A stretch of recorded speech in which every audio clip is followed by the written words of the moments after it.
Good morning students. আজি অলিমান academy তৰফৰ পৰা আমি লৈ আহিছো তোমালোকৰ মাজলৈ টপ 4টা কুৱেশ্যন যোনকেইটা তোমালোকৰ এক্সামত অহা খুব বেছি সম্ভাৱনা আছে আৰু হেতু হৈছে তোমালোকৰ কেমিষ্ট্ৰি পাৰ্ট 2 ক্লাছ 10 ৰ কেমিষ্ট্ৰি পাৰ্ট 2 আৰু এইখিনি তোমালোকক ডিসকাস কৰিব সাহিত্য ছাৰে মোৰ লগত আছে সাহিত্য হাজৰিকা ছাৰ আৰু তেওঁ ক্যাৰি অন কৰিব তোমালোকৰ এই ডিসকাশনটো ঠিক আছে গতিকে আমি আলোচনা কৰিব আজি এইটা কোৱেশ্চন এইটা আগতে আহিছে আৰু গতিকে এবাৰ আহিব পাৰে চাই লওক ভালকে সো এই প্ৰথমটো দিয়া আছে যে অক্সিডেশন আৰু ৰিডাকশন কাক কয় আমি জানো যে অক্সিডেশন কি হয় যোনটো কম্পাউণ্ডৰ লগত ধৰা ইয়াত C এটো চোৱা ইয়াত H2 আছে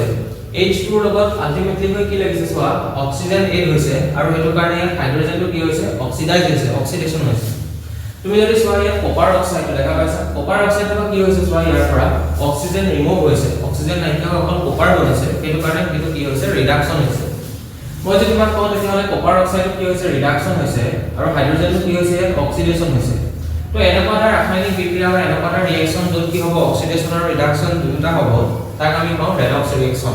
এই কোৱেশ্চনটো আগত আহিছিলে এবাৰো আহিব পাৰে আৰু এই এক্সাম্পলটোৰ সৈতে আগত আহিছিলে গতিকে তোমালোকে ভালকৈ মন কৰি যাবা চোৱা আমি নেক্সট এটা চাওঁ যে ফৰ্মেশন অফ মেগনেছিয়াম অক্সাইডৰ ফৰ্মেশন কেনেকৈ হয় চোৱা মেগনেছিয়াম অক্সাইডৰ ইয়াৰ কনফিগাৰেশনটো কি হয় 2.8.2 হয় তোমাকে নিশ্চয় জানা আৰু অক্সিজেনৰ কি হয় হেৰিটো 2.6 হয় তোমালোকে নিশ্চয় ক্লাস 9 মানত অক্টেট ল বিষয় পঢ়িছা অক্টেট ল কি হয় যে প্ৰত্যেকটো এলিমেন্টে কি বিচাৰে যে মোৰ একেবাৰে হেফৰ সেলটো 8টা ইলেক্ট্ৰনে কেনেকৈ ফুলফিল হৈ যাব সেইটো বিচাৰে আৰু যদি হেতুকে বিচাৰে তেতিয়াহলে ইয়াত কি হৈছে মেগনেছিয়ামে দুটা ইলেক্ট্ৰন অক্সিজেনক এৰি দিয়ে দুটা ইলেক্ট্ৰন এৰি দি মেগনেছিয়ামটো কি হৈ যায় Mg2+ হয় আৰু অক্সিজেনে দুটা ইলেক্ট্ৰন গ্ৰহণ কৰি O2- হয় আৰু আল্টিমেট যোনটো তোমাৰ কম্পাউণ্ড বনিব তেতিয়াহলে হেতু কি হ'ব MgO হ'ব আৰু এইটো এটা হৈছে ফৰ্মেশনটো আমি যদি নেক্সট পইণ্টটো চাওঁ যে কাৰ্বনৰ ভাৰ্সেটাইল নেচাৰৰ কথা কৈছে কাৰ্বনৰ তেতিয়াহলে তুমি দুটা বস্তু মনত ৰাখিব লাগিব এই পাৰ্টটোৰ পৰা ভাৰ্সেটাইল নেচাৰ বুলি ক'লে কাৰ্বনৰ এটা হৈছে কেটিনেশন প্ৰক্ৰিয়া কাৰ্বনৰ কেটিনেশন মানে কি চোৱা যে এটা কাৰ্বন আন এটা কাৰ্বনৰ সৈতে লগ লাগি এটা দীঘল চেইন বনাব পাৰে আৰু এই শৃংখলাটোক আমি কি বুলি কওঁ কেটিনেশন বুলি কওঁ এই শৃংখল বনোৱা প্ৰক্ৰিয়াটোক কেটিনেশন বুলি কওঁ সেইটো এটা কাৰ্বনৰ নেচাৰ হয় কাৰ্বনৰে সেইটো কৰিব পাৰি কাৰ্বনৰ আৰু এটা নেচাৰ আছে সেইটো হৈছে যে কাৰ্বনে কি কৰে চোৱা কাৰ্বনৰ ইলেক্ট্ৰনিক কনফিগাৰেশন হৈছে 2.4 মানে কাৰ্বনে কি কৰিব পাৰে 4টা ইলেক্ট্ৰন গ্ৰহণ কৰি কি 2.8 হ'ব পাৰে আৰু 4টা ইলেক্ট্ৰন এৰি দি অকল 2 হ'ব পাৰে তাৰ মানে কাৰ্বনে ধাতু আৰু অধাতু দুয়োটাৰে ধৰণৰ গুণ দেখুৱাব পাৰে আৰু সেই দুটা প্ৰপাৰ্টিকে কাৰ্বনৰ প্ৰভাৱ ভাৰ্সেটাইল নেচাৰ বুলি কোৱা হয়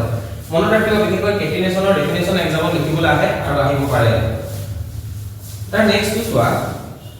তোমাক ষ্ট্ৰাকচাৰ ড্ৰ কৰিব কৈছে প্ৰথমটো হৈছে ইথানোইক এসিড যেতিয়া আমি ষ্ট্ৰাকচাৰ ড্ৰ কৰিম আৰু তেতিয়া আমি প্ৰথমতে চাম যে ফাংচনেল গ্ৰুপ কোনটো দিয়া আছে সো এই ফাংচনেল গ্ৰুপ দিয়া আছে ওইক এসিড ওইক মানে হৈছে COOH ওইক এসিড মানে হৈছে COOH কাৰ্বক্সিলিক আছে এটা কেটা আছে ইথানোইক ইথেনল দুটা কাৰ্বন আছে গতিকে আমি এটো কেনেকৈ লিখিম CH3COOH তাৰপিছত আছে সো নেক্সট ব্ৰোমো পেন্টেন এই ফাংচনেল গ্ৰুপ লাগি আছে ব্ৰোমো দ্যাট মিন্স তুমি ইয়াত কি দিবা ব্ৰোমিন দিবা আৰু কি লিখবা লগত পেন্টেন